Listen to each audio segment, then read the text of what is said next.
It was just another Tuesday night in downtown Austin, Texas. The streets were quiet, most people had gone home after work, and the restaurants were starting to close up. Nobody expected what was about to happen next. Staff Sergeant David Johnson was walking back to his car after having dinner with his younger brother. David had just returned from his third tour overseas, serving his country with honor for the past 8 years.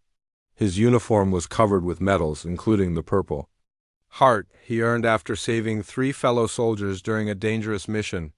His family was proud of him, his community respected him, and everyone who knew David would tell you the same thing. He was one of the good guys, but sometimes being one of the good guys can get you into trouble you never saw coming. As David walked down the sidewalk, he heard something that made him stop in his tracks. There was shouting coming from the alley behind Mario's Italian restaurant. It wasn't the kind of shouting you hear when friends are joking around. This was different. This was the sound of someone in real trouble. David had heard that sound before during his time overseas. It was the sound of someone who needed help and needed it right now. Without thinking twice, David ran toward the noise. What he saw when he turned the corner made his blood boil. A young woman, probably in her early 20s, was pressed against the brick wall. She looked terrified. Her eyes were wide with fear, and she was trying to get away from a man who was much bigger than her. The man was well dressed, wearing an expensive suit and shiny shoes. He looked like he had money, like he was used to getting whatever he wanted. But right now, what he wanted was to hurt this young woman, and she was begging him to leave her alone. "Please, just let me go," the woman was saying. "I don't want any trouble." The man in the expensive suit wasn't listening. He grabbed her arm roughly and said something that made David's hands clench into fists. David had spent years protecting innocent people overseas, and he wasn't about to stop now just because he was back home. "Hey!" David shouted as he stepped into the alley. "Back away from her, now." The man in the suit turned around, and David could see his face clearly for the first time.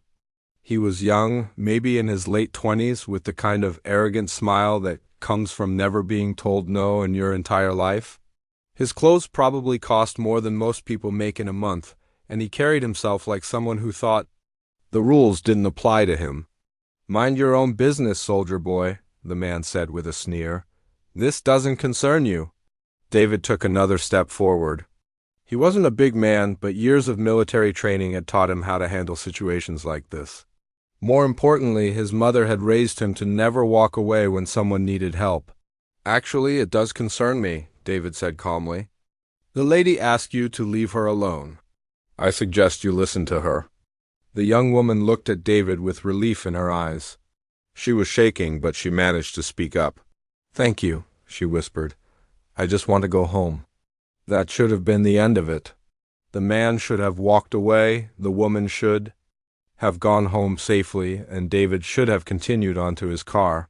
But life doesn't always work out the way it should. Instead, the man in the expensive suit got angry, really angry. He started yelling at David, using words that would make a sailor blush. He called David names, questioned his service to the country, and said things about the military that no veteran should ever have to hear. But David stayed calm. He had dealt with much worse situations overseas, and some rich kid having a temper tantrum wasn't going to rattle him. He simply stood his ground and kept his voice steady. "Sir, I'm asking you politely to leave this young lady alone and walk away. Nobody needs to get hurt here." That's when things went completely wrong. The man in the suit suddenly lunged forward, swinging his fist at David's face. David's military training kicked in automatically. After 3 tours overseas, dodging attacks had become second nature to him. He stepped to the side, and the man's punch missed completely, but the man didn't stop there. He came at David again, this time trying to grab him. David had no choice but to defend himself. He pushed the man away, just hard enough to create some distance between them. The man stumbled backward and fell down. He wasn't seriously hurt, just embarrassed and angry that someone had stood up to him. But as he got back to his feet, something changed in his expression. The arrogant smile was gone, replaced by something much more dangerous. A look that said he was used to getting revenge on people who didn't do what he wanted. "You have no idea "Who you're messing with?" the man said as he brushed dirt off his expensive suit. "My family owns half this city. You just made the biggest mistake of your life." David helped the young woman to her feet and made sure she was okay. She thanked him again and quickly left the area, probably wanting to get as far away from the situation as possible. David watched her go, making sure she made it safely to the main street where there were more people around. By the time David turned back around, the man in the expensive suit was gone too. David figured that was the end of it. He had helped someone in trouble, nobody got seriously hurt, and everyone went their separate ways. He walked back to his car, drove home to his small apartment, and went to bed thinking about how good it felt to be back on American soil. He had no idea that his phone would be ringing at 6 o'clock the next morning. When David answered the phone, it was his brother calling from the jail. Not because his brother was in trouble, but because his brother had seen the news and couldn't believe what he was hearing. "David, you need to turn on the TV right now," his brother said. His voice sounded shaky, like he had just seen something terrible. David turned on the local news, and what he saw made his heart sink. There was his picture on the screen, but not for anything good. The headline read, "Local Veteran Arrested for Assault." The news reporter was talking about how a decorated soldier had attacked an innocent businessman outside a restaurant downtown, but that wasn't the worst part. The worst part was hearing the man from the alley telling his version of the story. According to him, David had attacked him for no reason. He claimed he was just walking to his car when this crazy veteran jumped him and started beating him up. He said he feared for his life and was lucky to escape without serious injury. The man's name was Robert Thompson, and as it turned out, his family really did own half the city. His father was one of the richest men in Texas with business connections that reached all the way to the state capitol. Robert himself had never worked a day in his life, but he had learned how to use his family's money and influence to get out of trouble, and David was about to find out just how powerful that influence could be. By 8 o'clock that morning, there were police officers at David's door. They had a warrant for his arrest, and they weren't interested in hearing his side of the story. As they put handcuffs on his wrists, David tried to explain what had really happened in that alley. He told them about the young woman who was in trouble, about how Robert had attacked him first, about how he was just trying to help someone who needed it, but the officers just shook their heads. They had their orders, and those orders came from very high up in the department. David Johnson, decorated war veteran and hometown hero, was going to jail for assault and battery. As they drove him away in the back of the police car, David couldn't help but think about all the times he had risked his life to protect innocent people overseas. He had always believed that doing the right thing would be enough, that standing up for people who couldn't protect themselves was what heroes were supposed to do. Now he was starting to wonder if he had been wrong about everything. The county jail was not a place David ever imagined he would see from the inside. As the heavy metal doors slammed shut behind him, he couldn't believe this was really happening. Just 24 hours ago, he was a free man with a clean record and a bright future ahead of him. Now he was wearing an orange jumpsuit and sharing a cell with people who had committed real crimes. The other inmates were curious about the new guy. Word had already spread that a Marine was in their block, and most of them treated David with respect. They had heard his story on the news, and many of them didn't believe what they were hearing. A decorated war hero attacking someone for no reason? It didn't add up. "Man, something ain't right about your case," said his cellmate, an older guy named Frank who had been in and out of the system for years. "I've seen a lot of setups in my time, and this smells like one." David appreciated the support, but he was more worried about what was happening outside the jail walls. His family had hired a lawyer, but even she seemed overwhelmed by what they were facing. When attorney Lisa Chung came to visit David for the first time, the look on her face told him everything he needed to know. "David, I'm going to be honest with you," Lisa said as she sat across from him in the small visiting room. "This case is unlike anything I've ever seen. The prosecution is pushing for the maximum sentence, and they're refusing to consider any plea deals." Lisa had been practicing law for 15 years, mostly defending people who couldn't afford expensive attorneys.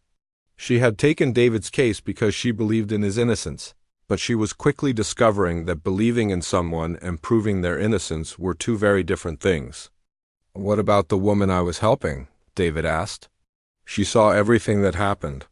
She knows I was just trying to protect her." Lisa's expression grew even more serious. "That's part of the problem, David. We can't find her." This news hit David like a punch to the stomach. The young woman he had risked everything to protect had simply disappeared.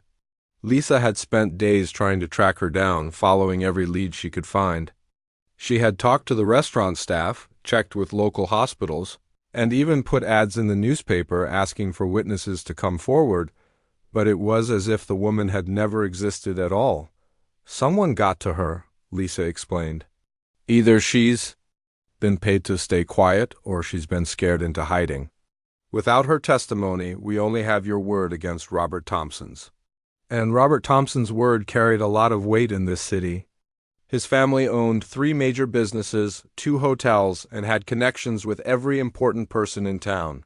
His father had donated millions to local charities and political campaigns over the years.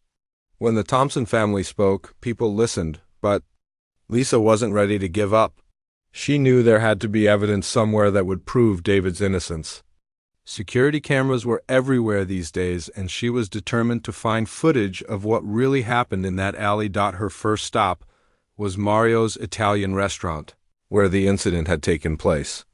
The manager, an elderly man named Tony, remembered seeing David that night but claimed his security cameras weren't working properly.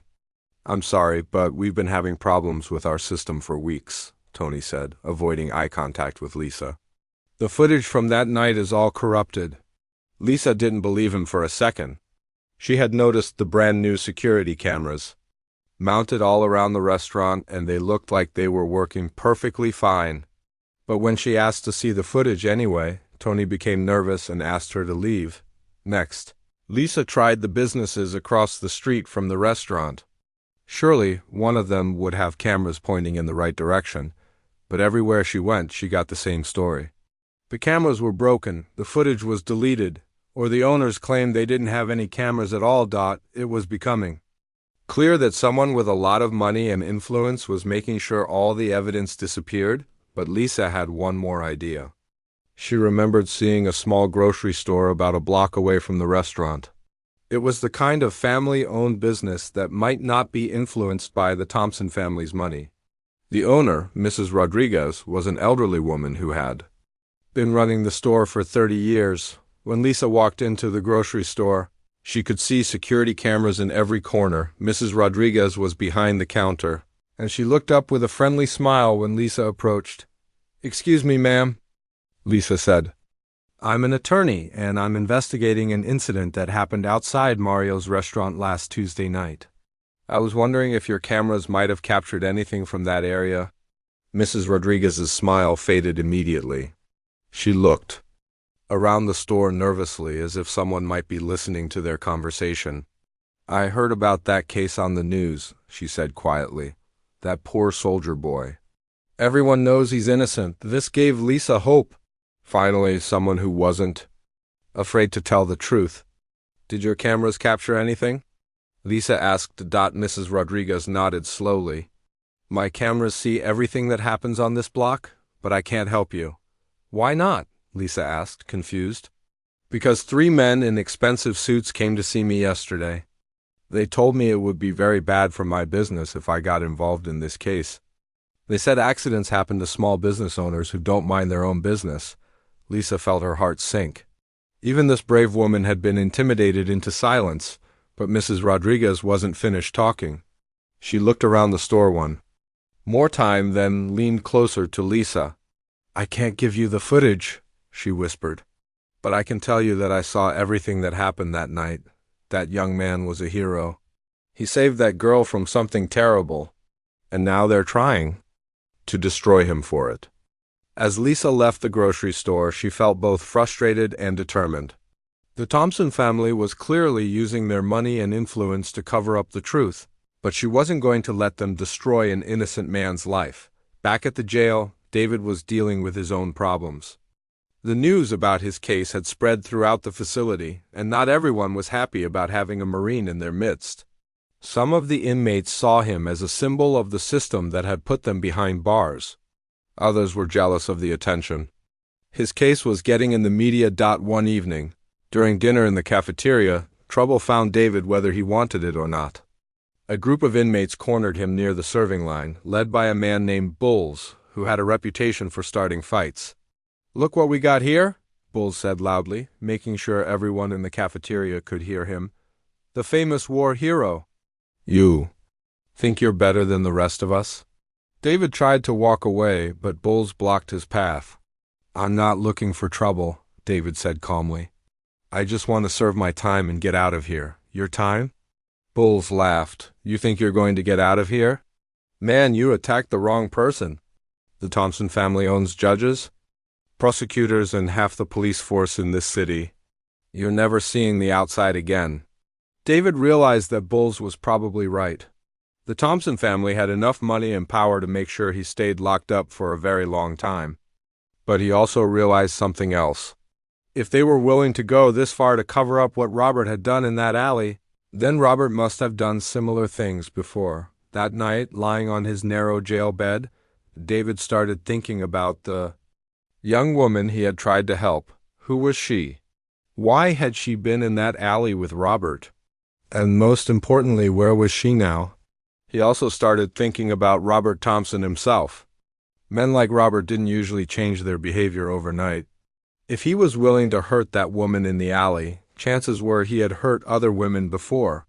And if David could find those other women, maybe he could find people who would be willing to tell the truth about what kind of person Robert really was.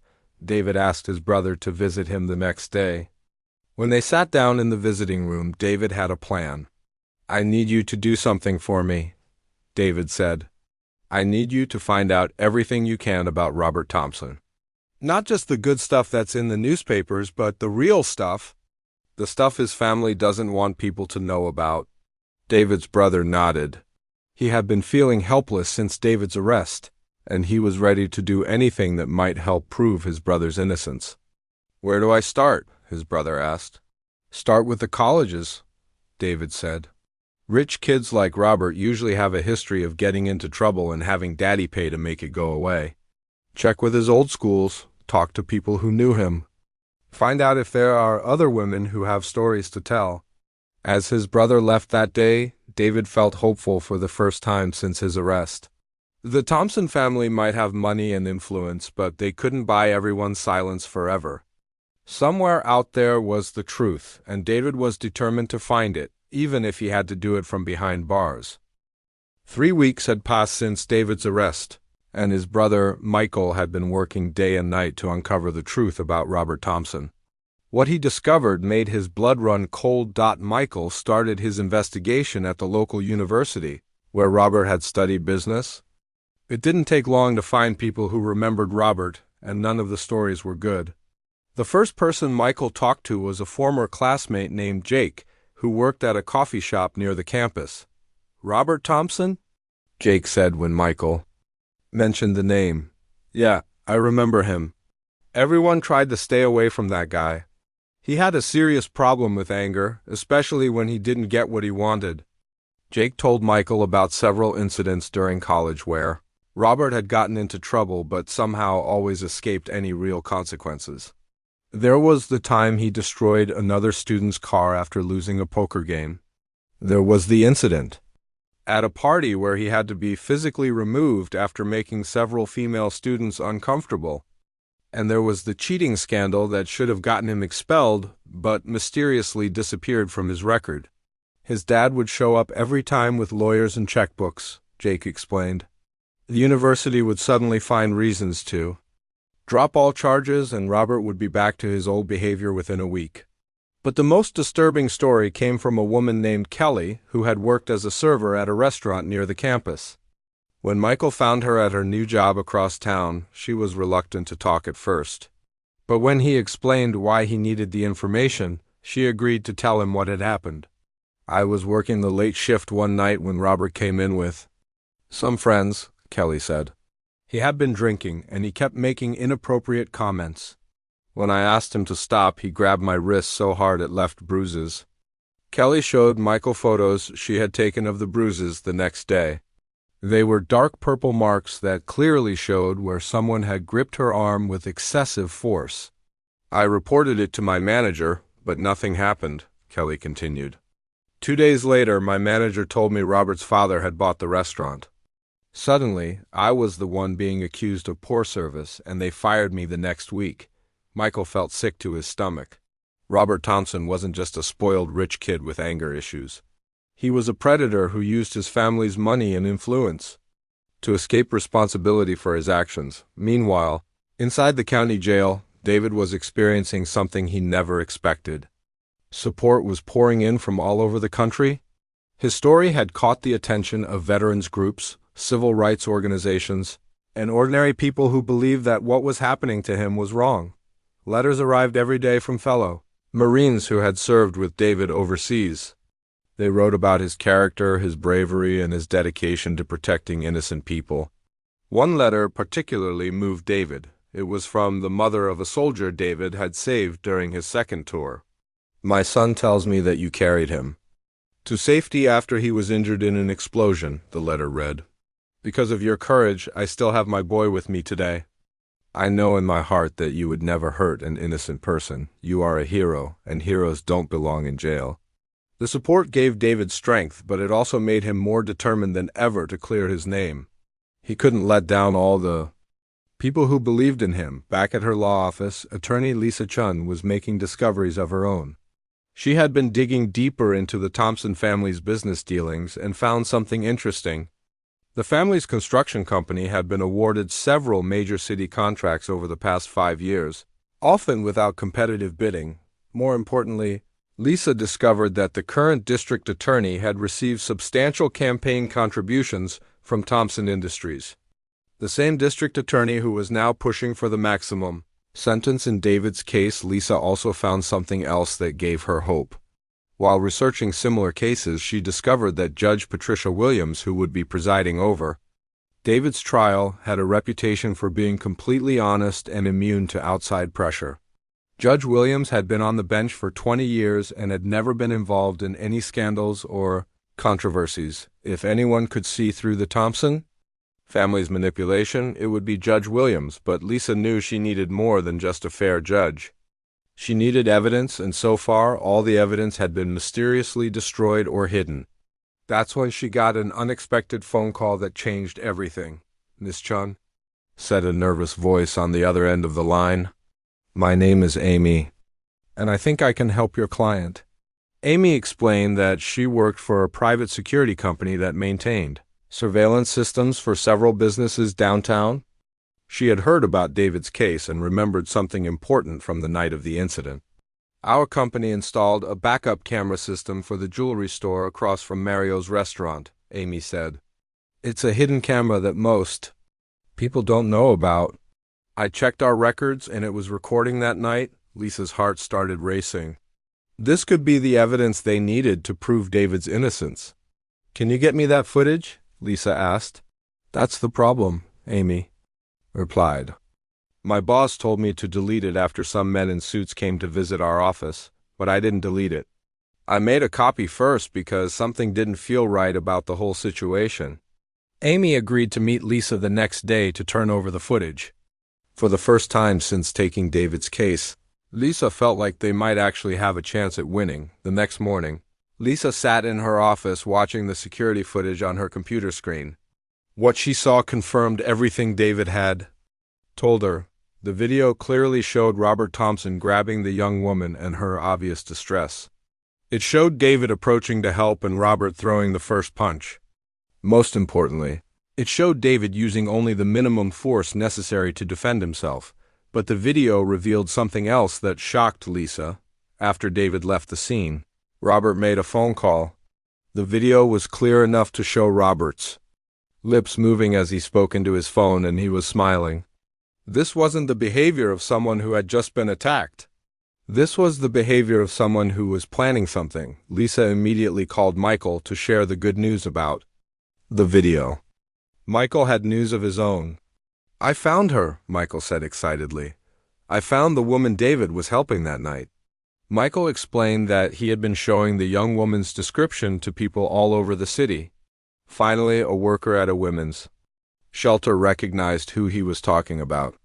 Her name is Jennifer, and she's been staying at the shelter since that night, Michael said. She's been too scared to come forward because Robert's people have been looking for her. Michael had convinced Jennifer to meet with Lisa, but only if they could guarantee her safety. Jennifer was terrified of what might happen to her if the Thompson family found out she was willing to testify. When Lisa met Jennifer at a safe location the next day, the young woman's story filled in all the missing pieces of the puzzle. Jennifer worked as a waitress at a different restaurant downtown, and she had met Robert at a bar earlier that evening. He seemed nice at first, Jennifer said. He bought me drinks and told me he wanted to take me to dinner.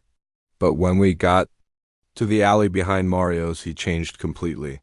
He became aggressive and wouldn't let me leave.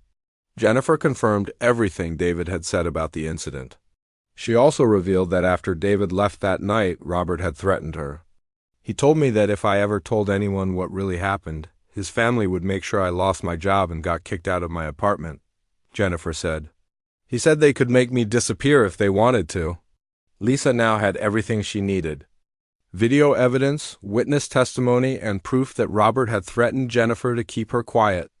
But she also knew that the Thompson family wouldn't give up without a fight. The preliminary hearing was scheduled for the following week, and Lisa was confident that Judge Williams would see the truth once she presented all the evidence. But she underestimated just how far the Thompson family was willing to go to protect their son. 2 days before the hearing, Lisa's office was broken into. Nothing was stolen, but her files on David's case were scattered everywhere. It was clearly a message. They knew what evidence she had, and they were watching her every move. The next morning, Jennifer called Lisa in a panic. They found me, she said through tears.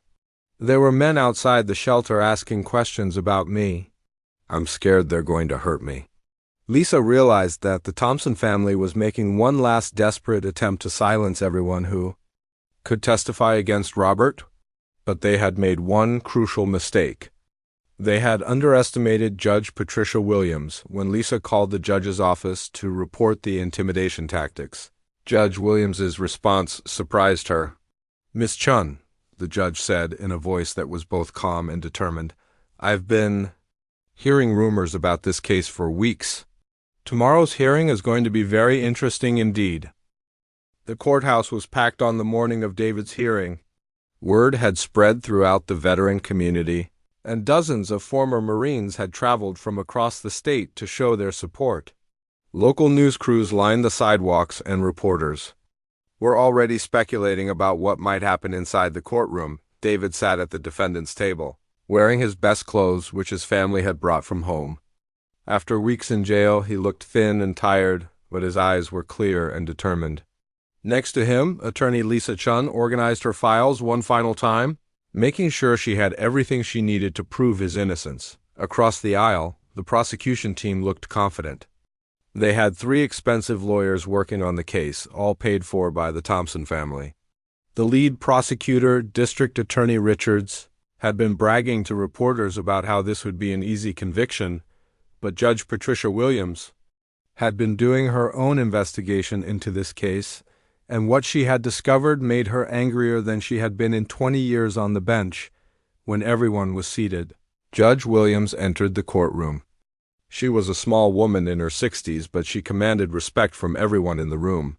As she took her seat behind the bench, the courthouse fell completely silent. Before we begin these proceedings, Judge Williams said in a voice that carried to every corner of the room, I want to address some very serious concerns that have come to my attention. The prosecution team exchanged nervous glances. This wasn't how hearings usually started. It has been brought to my attention that there have been attempts to intimidate witnesses in this case, Judge Williams continued. There have also been reports of evidence being destroyed and threats being made against people who might testify. District Attorney Richards stood up quickly. Your Honor, we have no knowledge of any such activities. Judge Williams looked at him with the kind of stare that could freeze water. Mr. Richards, I suggest you sit down and listen carefully to what I'm about to say. The district attorney sat down immediately. I have been a judge in this city for 20 years, Judge Williams said. In that time, I have seen politicians come and go. I have seen wealthy families try to buy their way out of trouble. And I have seen good people get crushed by a system that sometimes forgets what justice really means. She paused and looked directly at David. But I have never seen a case that offended me more than this one. The courtroom was so quiet you could hear a pin drop. Even the reporters had stopped taking notes and were just listening. Mr. Johnson, Judge Williams said to David, I have read your military record. I have spoken to your commanding officers, and I have reviewed the testimonies of the men whose lives you saved overseas. Everything I have learned tells me that you are a man of honor and integrity. Then she turned her attention to the prosecution. Table. Mr. Richards, I want you to explain to me why this Marine is still in jail. District Attorney Richards looked like he had been hit by a truck. He stammered for a few seconds before standing up again. Your Honor, the defendant is charged with assault and battery. The evidence clearly shows. The evidence shows what? Judge Williams interrupted. Because from where I'm sitting, it looks like the evidence has been systematically destroyed. Or hidden. Lisa Chun couldn't believe what she was hearing. Judge Williams was doing exactly what she had hoped someone in authority would do, asking the hard questions that needed to be asked. Miss Chun, Judge Williams said, I understand. You have some evidence you would like to present to the court. Lisa stood up with her laptop computer. Yes, Your Honor, I have security footage that shows exactly what happened on the night in question. The prosecution team tried to object, but Judge Williams silenced them with a wave of her hand. I'm going to see this footage, and everyone in this courtroom is going to see it too. Lisa connected her laptop to the courtroom's display system, and the security video began playing on a large screen where everyone could see it clearly. The footage showed everything exactly as David had described it. Robert Thompson grabbing Jennifer, her obvious distress, David coming to help, and Robert throwing the first punch. Gasps could be heard throughout the courtroom as people watched the truth unfold on screen. The video made it crystal clear that David had been telling the truth all along, but Judge Williams wasn't finished. Miss Chun, do you have any witnesses you would like to call? Yes, Your Honor, I call Jennifer Martinez to the stand. Jennifer walked into the courtroom with two victims' advocates by her side. She had been staying in a safe house for the past week, protected by a group of retired police officers who volunteered to help after hearing about her situation. When Jennifer took the witness stand, her hands were shaking, but her voice was clear and strong. She told the court exactly what had happened that night, how Robert had lied to her about wanting to take her to dinner, and how he had become aggressive when they reached the alley. David Johnson saved me, Jennifer said, looking directly at the judge. If he hadn't shown up when he did, I don't know what would have happened to me. Then Jennifer revealed something that shocked everyone in the courtroom. After David left, that night Robert made a phone call. I heard him talking to someone, telling them to take care of the soldier boy. He was planning this whole thing before he even left the alley. The prosecution team was in complete chaos. District Attorney Richards was whispering frantically with his assistants, and they all looked like they wanted to disappear, but Judge Williams still had more surprises in store. I'm going to call a special witness to the stand, she announced. Mrs. Rodriguez, would you please step forward? The elderly woman from the grocery store walked slowly to the witness stand. She had finally decided to do the right thing, despite the threats she had received. Mrs. Rodriguez, Judge Williams said gently, I understand you have something important to tell this court. Mrs. Rodriguez nodded. I saw everything that happened that night from my store cameras. That young man, she pointed at David, was a hero. He protected that girl when no one else would help her. Then Mrs. Rodriguez turned to face the gallery where several well-dressed men were sitting. And those men over there, she said, pointing directly at Robert Thompson's lawyers, they came to my store and threatened me. They told me terrible things would happen to my business if I testified today. Judge Williams had heard enough. Bailiff, I want those men detained for questioning, and I want Robert Thompson brought into this courtroom immediately. Within minutes, Robert Thompson was escorted into the courtroom by two sheriff's deputies. He was wearing an expensive suit and still had that arrogant look on his face, but Judge Williams was about to wipe that look away permanently. "Mr. Thompson," Judge Williams said, "after reviewing all the evidence in this case, including video footage of your actions and testimony from multiple witnesses, I find that you have committed perjury, witness intimidation, and obstruction of justice." Robert's face went white. For the first time in his life, his family's money and influence weren't going to save him from the consequences of his actions. "Furthermore," Judge Williams continued, "I am referring this entire case to the Federal Bureau of Investigation for a full investigation into corruption and civil rights violations." The courtroom erupted in cheers from the veterans and supporters who had come to watch the hearing. David felt tears running down his face as he realized that his nightmare was finally over. Judge Williams banged her gavel to restore order. "Mr. Johnson, all charges against you are hereby dismissed. You are free to go, but she wasn't finished yet. Mr. Thompson, you are under arrest for perjury and witness intimidation. Bailiff, please take him into custody." As Robert Thompson was led away in handcuffs, Judge Williams made one final announcement that surprised everyone in the courtroom. "Mr. Johnson, your case has shown me that our justice system doesn't always work the way it should. But it has also shown me that there are still people willing to fight for what's right, even when the odds are stacked against them." She paused and smiled at David. "I have spoken with the dean of the state law school, and they have offered you a full scholarship if you're interested in becoming an attorney. This city needs more lawyers who understand the difference between justice and politics." David couldn't speak. After weeks of feeling helpless and abandoned, he was not only free, but being offered a chance to help other people who might find themselves in similar situations. 6 months later, David was enrolled in law school, studying to become a public defender.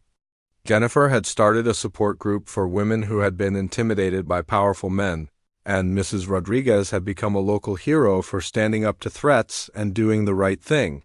Robert Thompson was serving time in federal prison, and his father's business empire was under investigation by multiple government agencies. The corrupt district attorney had resigned in disgrace, and new laws were passed to prevent witness intimidation in future cases. But the most important change was in David himself. He had learned that being a hero wasn't just about what you did on a battlefield overseas. Sometimes being a hero meant standing up for what's right, even when it cost you everything. And sometimes, if you're lucky enough to find people like Judge Williams who still believe in justice, the system actually works the way it's supposed to.